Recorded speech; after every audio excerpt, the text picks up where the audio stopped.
Om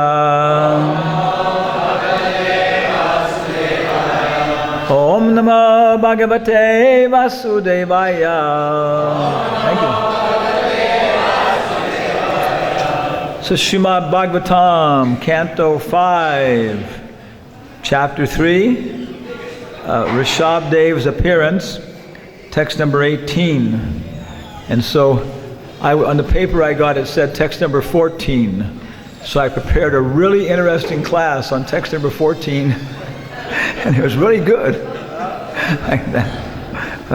So now I haven't the slightest idea what I'm going to talk about. So this is Vrindavan Dham Ki Jai. Okay, Radharani Ki Jai. So what do I just chant this one time? Just say it, okay. Tata Agni Driye Angsa Kalavatarishami Atmatulya Anupalabdamanaha.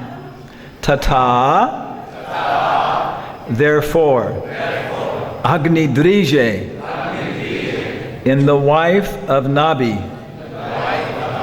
the son of Agnidra, Angsa Kalaya, by an expansion of my personal form, Avatarishyami, I shall advent myself, Atmatulyam, my equal, Anupalab Amanaha, not finding.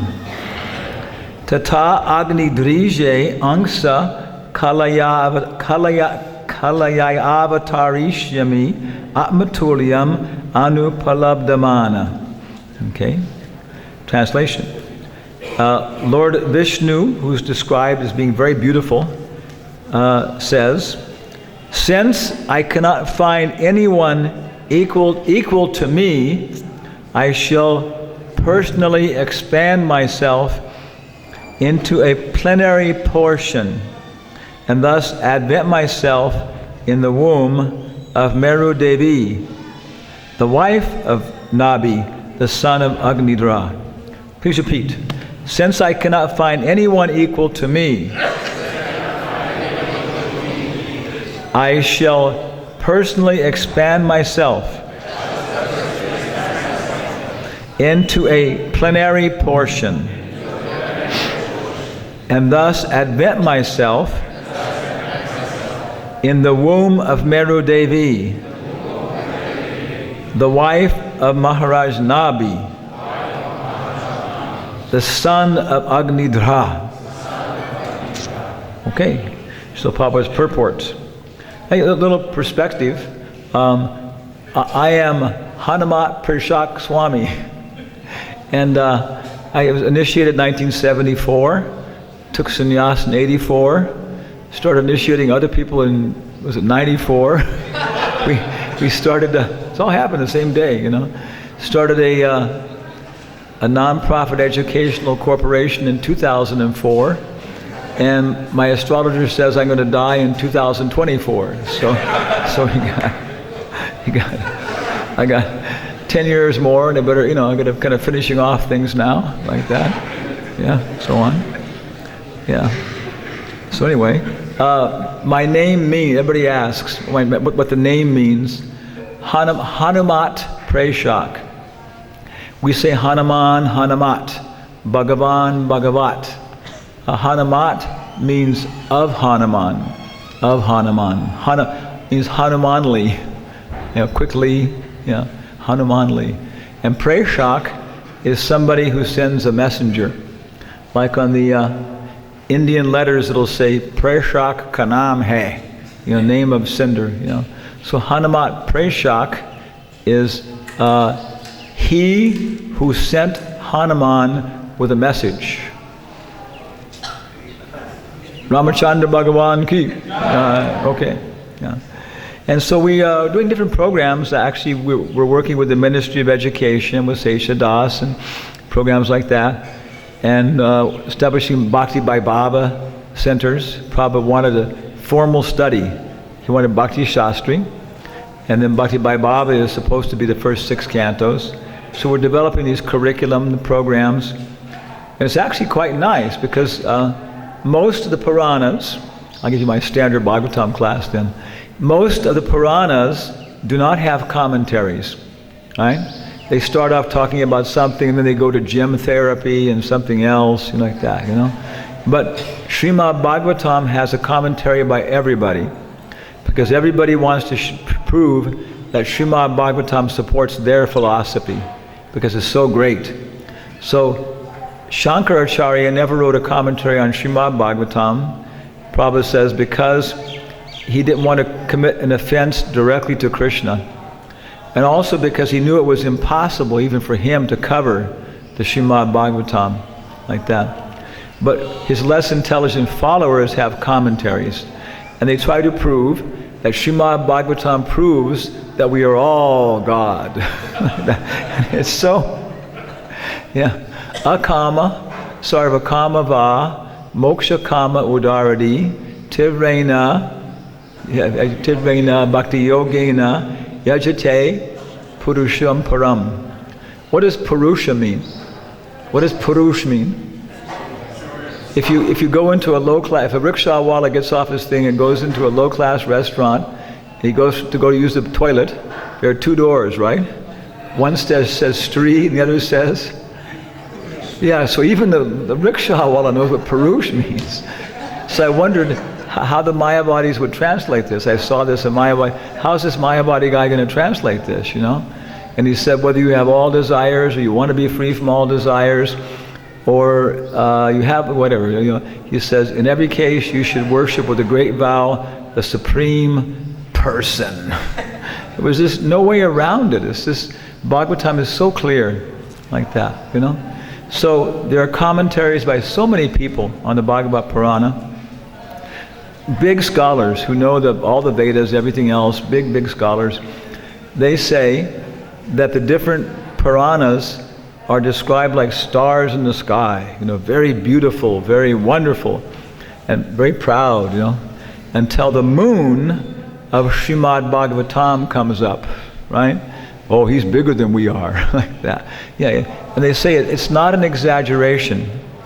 For the beauty of the poetry, for the depth of the philosophy, for the sophistication of the grammar, Srimad Bhagavatam is in the class by itself. I even saw one comment by an atheist. This guy was, fully supporting Darwinian evolution, that atoms and molecules combine together, they produce, single-celled animals, and by evolution they produce complicated things. They produce frogs become something else, and finally we get people organize civilization. There's competition amongst different societies, and the ones that survive, they establish their culture. So his conclusion was that the greatest manifestation of the glories of evolution was Srimad Bhagavatam. He said, isn't evolution wonderful? It's produced the Bhagavad Puran. But this is people who know it, But outside, even within India, people don't know the glories of Srimad Bhagavatam.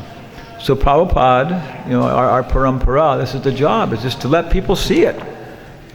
Once they begin to know it, they appreciate it. So wonderful. And there's different editions of different Puranas, some here, some there, different content. The Mahabharata we have is corrupted. There are things that have been added, things that have been taken out, things in the wrong place, like that. The Bhagavad Gita is standard, like that. But the Bhagavatam, it appears in different, constant. All the different editions of Bhagavatam in different places around the India, like that. There's very few deviations or variations like that. Amala Purana. And it's again it's very well organized. Other books will start with some topic, go to something else. You're not exactly sure what the Purana is really focusing on or talking about. But Srimad Bhagavatam is very clear. What is the Paribhasa Sutra of Srimad Bhagavatam? Ete chamsa? Ete chamsa sakalpumsam Krishnastu Bhagavan Swayam. And that's the whole focus of Srimad Bhagavatam. We've already discussed Shiva, Devi, Durga, Mahavishnu, all these personalities, right? But Bhagavatam is trying to establish that all these incarnations, ete cha amsa sakal pumsam Krishnas tu Bhagavan Swayam. Yeah? That Krishna is the Swayam Bhagavan, right? Because so many personalities. India is the land of religion. Traditionally in the Encyclopedia Britannica, the only country where it mentioned the philosophy of that country was India. Not Germany, not China. Now they've added China and Arabia. But before, India was the only country where they talked about the philosophy of that country. So this is India's heritage, its wealth, that. And so out of all these things, so many discussions of God, theology, but Srimad Bhagavatam is focused on this point. It's going to establish Krishnastu Bhagavan Swayam. So it's a progressive study. The first 2 cantos are Krishna's lotus feet, 3 and 4 are his legs, 5 is his waist, 6, 7, 8, 9, 10. The last little chapters are his smile, 11, 12. And so gradually it's going through different incarnations, expansions, Shakti avatars, so we can gradually appreciate Krishna in the 10th canto. Rasaraj, he can reciprocate all mellows, he has all qualities. So 5th canto is actually quite advanced. I'm amazed actually at that very advanced collection of scholars here. 2.2.12, Prabhupada says that one should not dare to recite beyond the first 2 cantos as long as one is still entangled in gross illicit sex. He uses the word sex desire 23 times in the purport. 23 times he says sex desire. She says, don't go beyond the first 2 cantos as long as you're not free from gross illicit sex. Many times you see Prabhupada was giving a public lecture on maybe the 5th canto, a verse like this or something. So he would talk a little bit about the verse, then he would go right into a Bhagavad Gita lecture. Paramatma, karma, 3 modes of nature. So publicly, he wouldn't go into these more advanced esoteric topics. So our Bhakti by Baba program, we're going on through these progressively. We've gone through the first 2 cantos in 1 year. 3rd canto in 1 year. We're finishing the 4th canto this year. And next year we're going to do 5 and 6. And then we'll all be Bhakti by Babas. It's a lot of work, writing the curriculum. There's basically almost two major curricula available.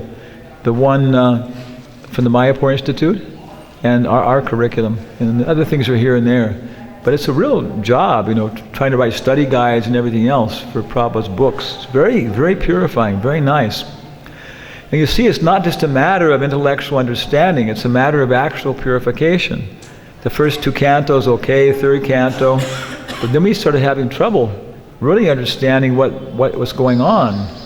Because it's not just a matter of the logic, the same philosophy occurs again and again. How many people here have heard before that Krishna expands himself? Okay. It's like, here it is, 5th canto. But there's something more detailed about it now, a finer impression. Again and again and again, it's mentioning Maharaj Nabi as the son of Agnidra. It's not calling him by his name. It's calling him again and again as the son of Agnidra. Is Maharaj Nabi a pure devotee? Before it says he wasn't. It says that everybody has material desires, everybody's being carried away by material desires. And it says even Maharaj Nabi was not free from these things. Not free from these things. It's very subtle like that, But he wanted the Supreme Personality of Godhead as a son. Right? Yeah, the gopis want a conjugal relationship with Krishna, but Kubja also wants a conjugal relationship with Krishna. Subtleties, yeah. Kubja wants to enjoy a conjugal relationship with Krishna, and the gopis want to serve Krishna in a conjugal relationship. What do you want to do? Do you want to enjoy seeing the deities? Oh, they're so beautiful. How nice it is to look at the deities. Do you want to enjoy prasadam? Or do you want to serve prasadam? Yeah, very subtle. Going on and on like that. And the desire to enjoy is very subtle. Usually Prabhupada says people think of God as a supreme order supplier. Hey, God, give me this, give me that.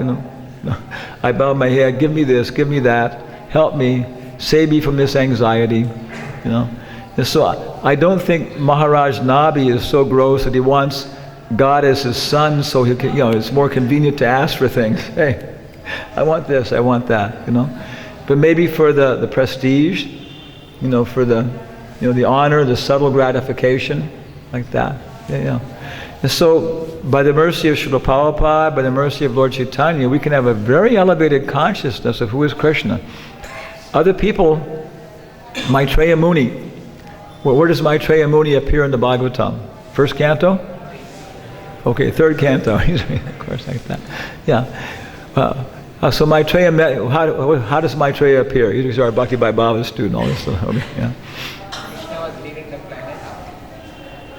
Uddhava follows Krishna, and before Krishna gives instructions, Uddhava and Maitreya can come to the side. Yeah. So Krishna's finished his pastime, his activity, and he's about to leave the planet, so he's wandering in a little forest.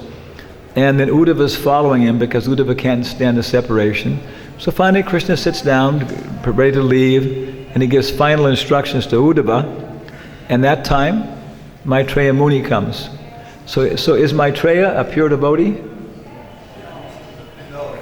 No? What kind of devotee is he? Huh? Yeah, Jnana Mishra Bhakta. Jnana Mishra Bhakta. He's a devotee, but his devotion is mixed up with speculative abilities. He's proud of his intellectual ability to organize things, to think about things. If we met Maitreya Muni, we'd probably all think he was the nicest person we ever met. Very sincere person, very generous, very clean, very kind. But a little attached to his ability to figure it all out. Actually, the philosophy is not quite like this, it's like that, and so on, So, he knew Krishna, like that. But he didn't quite have a personal relationship. So when he saw Uddhava and Krishna talking, then for the first time he realized the importance of having a personal relationship with Krishna. Right? I remember one time one life member came to our temple in San Francisco, nice altar, big altar, and he said he saw the pujari offering the lamp and everything else, and he said, I've realized that the deities are actually people. He said, I never seen the pujari offer the lamp like that. And he said, I realized, my goodness, Krishna is actually a person like that, So sometimes people have this experience. They're very pure, they're very purified, they understand, they're in the right position. Brahmande Brahmatekon, Bhagyavan Jeev. At that point, they can get the bija, and realize. But before that, they don't have that consciousness that Krishna is a person. It's impersonal, like that. Yeah. So same way, the understanding the consciousness of Maharaj Nabi. That's the whole point: is to enter into the bhava of the Bhagavatam, to enter into the story, to be there, and then it changes our heart. It changes our perspective, our consciousness, our attitude, and then we can see things we never saw before, like that. Every single psychological circumstance you can encounter is in Srimad Bhagavatam. So if you take Srimad Bhagavatam to heart, doesn't matter who you meet, whatever you come in contact, you'll be able to preach to them, to understand them, like that. That's a wonderful book, and available in the gift store for only like that, full set. So this is the Bhagavatam, different levels of consciousness. The first two cantos are Krishna's lotus feet. The first canto is a preface. Who's talking to who, under what circumstances, what's the purpose of the book, what are the qualifications expected from the reader. That's all in the first canto. Who's Maharaj Parikshit, who's Sukadeva Goswami, why was Srimad Bhagavatam spoken. That's all there. So in the second canto, we're ready to hear Sukadeva Goswami and his preaching of Srimad Bhagavatam, like that. So he explains everything very nicely. But then, at the end of the second canto, Maharaj Parikshit says, you've explained everything very nicely, but basically all he explains is the position of Mahavishnu, right? And Maharaj Parikshit knows that when Vidura met Maitreya, who had heard Srimad Bhagavatam from Krishna and Uddhava, he got a higher knowledge than that. What Krishna was explaining to Uddhava was his position in Dwarka. Because some people think that Krishna is the Hindu love god, right? For those people who are a little too attached to romance, then Krishna incarnates as some kind of compensation to attract them. But the real form of God is Sriman Narayan. Sriman Narayan is the actual form of God, and Krishna is, is like for people who are a little bit too lusty, then he incarnates to attract them like that, So Krishna was explaining to Uddhava, no, my pastimes in Dwarka and Mathura are actually superior to my pastimes as Mahavishnu, like that. So it's more subtle knowledge. So Vidura wanted to hear that from Maitreya, to understand this, So at the end of the second canto, Maharaj Parikshit says, what about the sages say? What about the meeting between Vidura and Maitreya? It must have been very interesting. So we go ahead with that story, then how they met. And Vidura doesn't ask Maitreya about, Dwarka and places like that, because he feels a little shy, other people are present, so let me ask first about Mahavishnu, the creation of the world, these kind of things. And during that it describes the creation by Mahavishnu, the creation by Brahma, and then the creation by the Manus. Because the creation is going a little bit slow. Lord Brahma is creating all these mental children from his heart. Shiva, the Kumaras, Atri. But it's too slow. He has to create bodies for everybody. Like that. So out of his anxiety comes Satarupa and her husband, Swayambhuva Manu. And the Bhagavatam says, he has a big mustache and she has a real nice figure. Okay? Biological creation. Like that. Yeah, it says that. But there's so much in the Shuddha Sattva that they have no bodily concept like that. She's not conscious of his big mustache and he's not conscious of her good figure. They just don't, they're so purified, austerities. So Brahma says, will you please come down to an earthly level, come down to Bhumandal, and so you can develop passion, attraction, and then start producing children for me. And they say, okay, we'll do it for you. We'll do that. But it's a problem. We can't come down to Bhumandal because... Huh?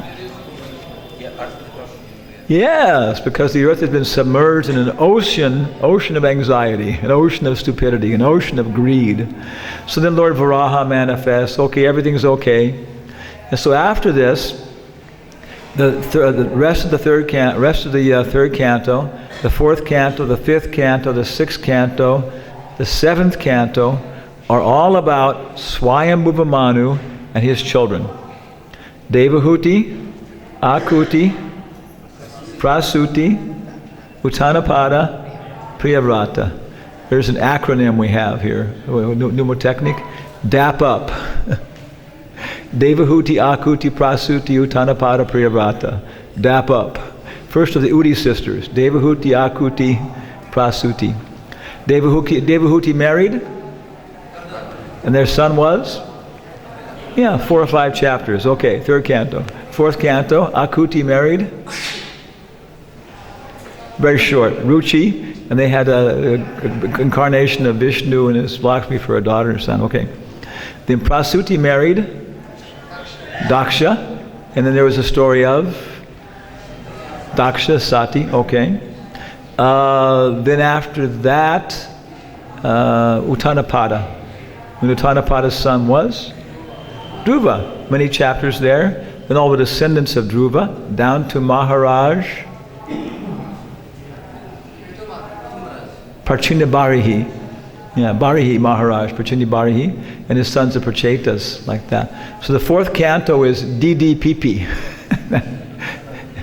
Daksha, Dhruva, Prithu, Pracheta. Yeah, Daksha, Dhruva, Prithu, Pracheta. That's the whole fourth canto, like that. See? There's a fourth coming to class. Yeah. And then the Prachetas were doing austerities like good students, right? Modern world, a father sends his sons off to go to school to become doctors, lawyers, engineers, whatever. Do austerities so you can become good grihasta. So Maharaj Parchini Barihi sent his sons off to do austerities so they could become good grihastas. And so then they're under the water doing austerities when the 4th canto finishes. And the 5th canto we come to, dap up, Priyavrata, like that, his story. And then we go back to the Prachetas, and they come out of the water. They have Daksha as a son, 2nd time. And this way the Bhagavatam is very well organized. It's very well organized. It's a very good systematic process. Okay, 3, 4, 5, 6, 7, all the children of Daksha. And then 8, the other 13 Manus. It says all Swayambhuva Manu. So that number 8 is the other 13 Manus, like that. Number 9, Canto 9, our Manu, who is? Yeah, and all of his descendants, which takes us to, click on the star, click on the plus sign, whoop, Krishna and Balaram. So the 10th canto is an expansion. Then after that, whoop, close it back up. 11th canto is finishing off our Manu after Krishna and Balaram. 12th canto is the glories of Srimad Bhagavatam, summary of Srimad Bhagavatam. Okay, Srimad, 18,000 verses in 9 minutes. So you see, it's very well organized. It's very progressive. More and more deeper consciousness. Here we see Maharaj Nabi, who is the son of Agnidra, and maybe he's being identified that way because he's not such a great personality himself, but his father was a great personality. Like they say, he introduced me. Oh, he's a Prabhupada disciple. It's like, by myself, I'm not very impressive, but you say, oh, Prabhupada disciple. Oh, Prabhupada disciple. Okay. Like that. So, the son of Agnidra. Oh, the son of Agnidra. Okay. So Maharaj Nabi, again and again, the son of Agnidra. And it appears he wasn't, it says, he wasn't a pure devotee. But he was a devotee. He was a materialistic devotee, Sakam devotee, and he wanted God for a son. Right? There's no rule. Any grihastha here can ask Krishna to become your son. There's no rule. You can't ask that. You can ask Bhakti Siddhanta to become your child or something, and you can pray if you're going to have children. Why not have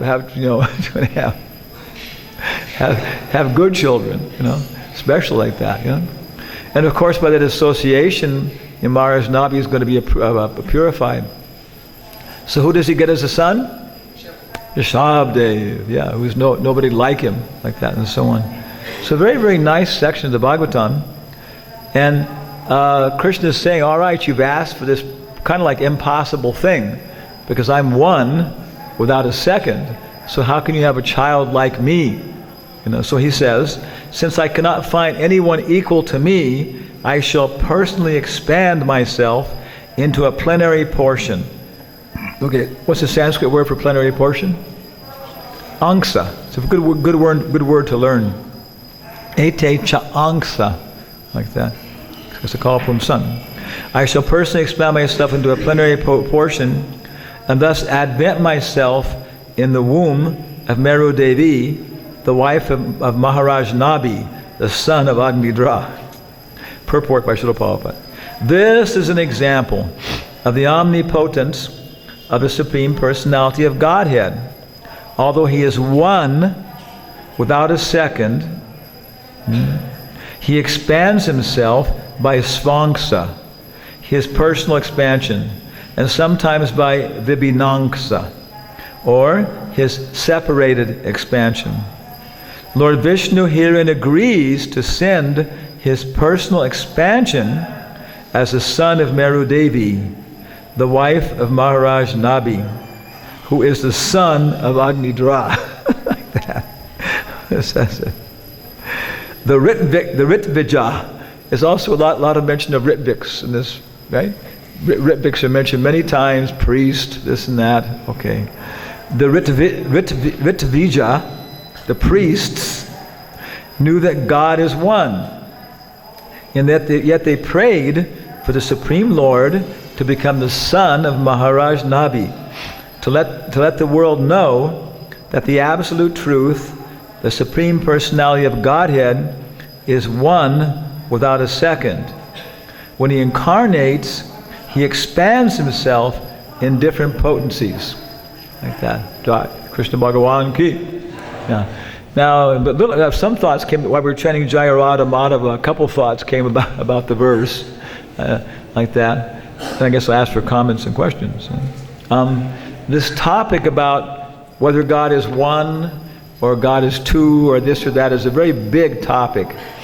In our tradition, we have Advaita, Dvaita, Shuddha-dvaita, Vishishtha-dvaita, Dvaita-dvaita.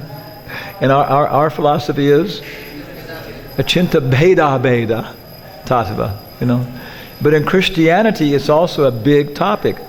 The Christian philosophers, now they've not so many people there, but before they were very serious philosophers like that. One of them was explaining Sambandha, Abhideya, and Prayojana. He's for the Christian guys here, San Bernardino de Clairvaux, Saint Bernard of Clear Valley. And he's making a commentary on the Song of Solomon, Cantar de Cantares. In the Song of Solomon, he starts off, he says, "Kiss me with the kiss of your lips." Right? So Saint Bernard said, this is possible. He said, but before this, we should try and learn to kiss God, his feet. Right? I'm a complete rascal. I'm a terrible person. I've done everything horrible, but you've never given up on me. And you're kissing his feet, saying, thank you, thank you. Okay, Sambandha. Then he goes next kiss is the kiss of the hand. This has to be there by 4 o'clock, and you do it. You say, yes, sir. So this is Abhideya, Sambandha, Abhideya. You've got the process, you're following it, you're taking orders, you're becoming purified, but you have some intimacy, some connection, but not the kiss of the lips yet, So he gives a very nice description from a different perspective of these different processes, different levels like that. Bhaktivinoda Thakur says we can learn from different traditions how to see Krishna from different perspectives and gain benefit from them, like that. So when he starts to talk about God having feet and God having hands and God having lips, it appears that he has to deal with the same topic because he spends an entire lecture talking about this. And this is maybe 400 years ago. And he says, you may think that I'm being blasphemous to say God has hands, God has things like this. God is one. God is all spirit, like that, right? God is pure. So how can God have these things like that? So he goes into a very long explanation, and basically it's kind of like the Virat Rup explanation. Prabhupada says that the Virat Rup is the material incarnation of Krishna, right? Krishna doesn't have a material incarnation, but it's there so people can have a relationship with him. I am the taste and water, I am the light of the sun, among mountains I am Meru. And people can begin to become purified by this attitude.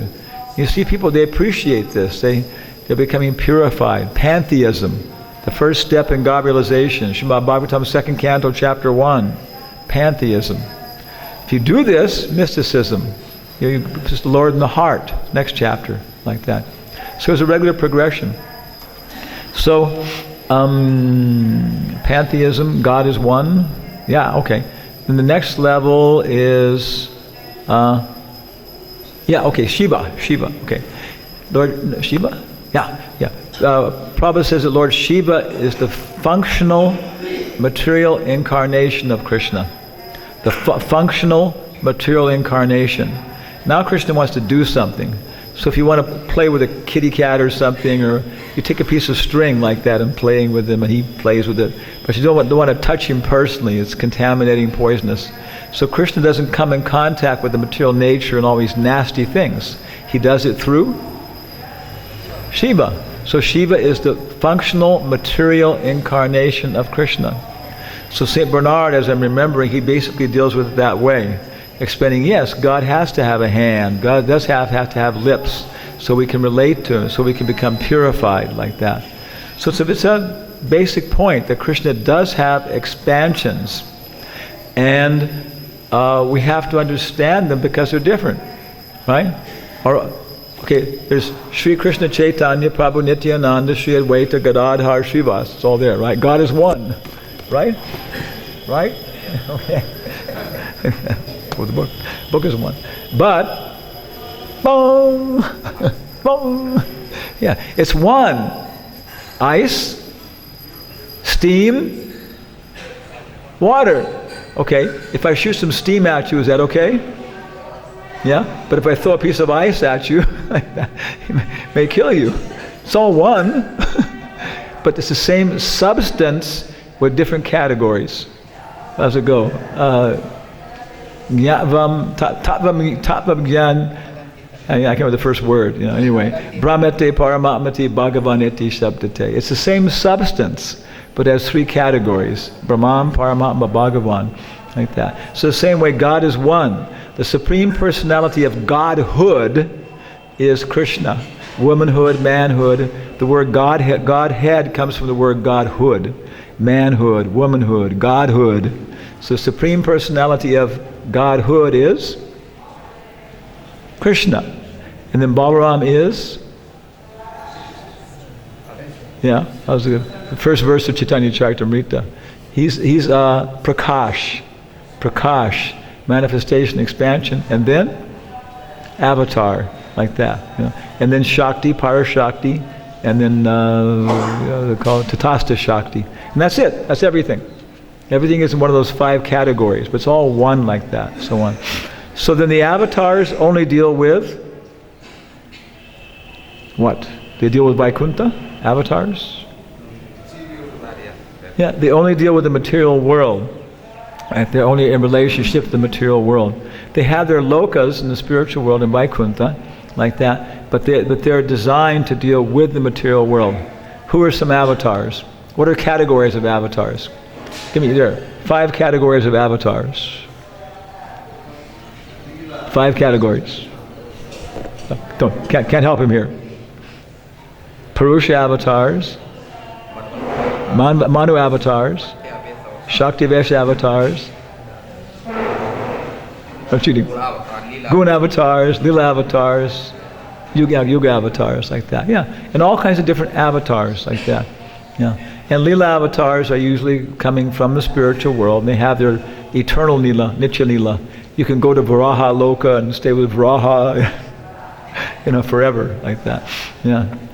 So then the other expansions are the non-material expansions. What are some of those? Expansions of Krishna, spiritual expansions in the spiritual world. Vishnu in Vaikuntha, Balaram, Shankarshan, Vasudeva, Pradyumna, like that, so on. And they all have different relationships. Does Vishnu reciprocate Sakya Ras?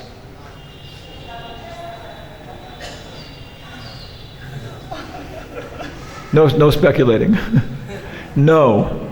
Yeah. There's going to be something there, but Ram reciprocates Dasya Ras with some Sakya Ras. Some big guy in the Indian government, he has different important posts, he's assigned this job, that job. Maybe he has a chauffeur. Has been his chauffeur for 25 years, So after some heavy day in the office, he says, let's go through the park. So he's driving and he talks to the chauffeur about what's happening in the government and confidential things about different people and stuff. And the chauffeur's talking to him and he's joking and arguing with him. But he remembers, I'm the chauffeur. My primary rasa is servant. But we have some friendship, like talking like that, like friendly like that. So Ram reciprocates that. Does Ram reciprocate Parakiya Bhava? No. Rama is what? Ekapatni Vrata, right? Yeah. So that's why Krishna is, what's the name for Krishna we're coming to here? Yeah, Rasaraj. Yeah, he reciprocates all these like that. So God is one. Really, Krishna is the Supreme Personality of Godhead, and everybody else is Krishna manifesting himself in limited forms. It's Krishna, but he's not manifesting everything like that, so on. So now Maharaj Vishnu is agreeing to become an Angsa, to incarnate as the son of Nabi, the son of Agnidra, for the purpose of satisfying his desires, which he deserves. He deserves this. So what are we going to do, right? What do we want from Krishna? Again, the opportunity is there to have Krishna as your son, but what kind of consciousness do you want? When we're chanting Hare Krishna, what result do we want? Right? Do you want material sense gratification? Right? Do you want Krishna to become your enemy? You know? Some people will only reciprocate with Krishna in anger. So Krishna becomes their enemy. He's so kind, right? And kills them, fights with them, you know, and they become purified like that, you know. So very, very nice pastime, you know, little story here. I'm going to finish off here. So we go to until 8:45? Okay, so let me ask now. Any questions? Koi prashna hai? Okay, all right. Any questions or comments? Complaints? Donations? Well, I'm not a pure devotee yet. Yeah. Why Lord Shabbadev appeared to Nabi since he was not a pure devotee? What was the reason why the Lord appeared to Nabi personally, although he was not a pure devotee? Okay, so it was. Have you been in the classes for the last 2 weeks? Last week? Have you been here for the previous classes? Okay, yeah.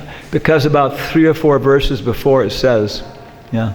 Because the priests asked for it. Yeah. It probably says there are different ways you can go. You can do the ritual, you can do this and that, or you can go through the Ritvik. Yeah. Because the Ritviks asked for it, then and they're pure. They're doing their job. You know, Krishna sets up different material things so people will become purified. He sets up rules. He establishes Varna Ashram. By following Varna Ashram, you're more or less worshipping Krishna. But it's in a very impersonal, direct sense like that. Showing respect for the laws is showing respect for the king. The king makes certain laws. So if you follow those in a very indirect, you know, way, you're showing respect for the king. Yeah? See? And so the same way the priests were all bona fide priests. They did austerities, they did everything properly, and on behalf of Maharaj Nabi, the son of Agnidra, they then, because his father too, you know, they asked for this, and they were embarrassed. When Vishnu appeared, they said, "Oh my God, he actually came. You know, we're really sorry to ask you." No, it was like that. They said, "We're really sorry to ask you for this," you know, and we're kind of stupid. We feel like they feel really stupid to ask you to become this guy's kid. You know, you're such an idiot. He could ask for, you know, become Indra, the king of heaven, or he could ask for liberation in Vaikuntha, but instead he's asking for you to become his son. You know, like that, you know, so on, you know. So, and Vishnu says, yes, but he said, but you know, because you've asked for it, you know, I have to do it because your words, I can't let your words fail, like that. So that's why. You said that also Krishna, since he wanted to appear as a Shabbadev, Yeah. so he actually put Nabi in this situation. Yeah. Now, Krishna does many things with the same situation like that. I mean, I would say it's almost impossible to find that Krishna did one thing one time. Everything Krishna does is like takes care of this, and that at the same time. So as he satisfying Maharaj Nabi's desires, then also he can incarnate as Rishabdev, and then he can preach to Maharaj Bharata, yeah, and establish all these things at the same time like that. Yeah. As I say, it starts to become more and more interesting, you know. It's pretty much 8 years ago, Jitatmana prasantasya paramatma samahita. By the time we become, our senses are under control, adoshvada, sadhusanga, bhajnakriya, nartanivritti, nishta. Okay, sannyasi, Goswami, Goswamini, ladies too, children. At that point you're in touch with the Paramatma.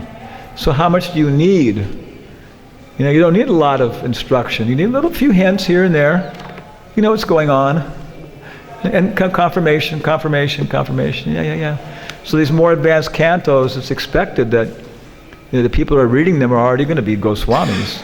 Like I was saying, Prabhupada says, don't go beyond the first 2 cantos. If you have you can't control your gross sexual desires, right?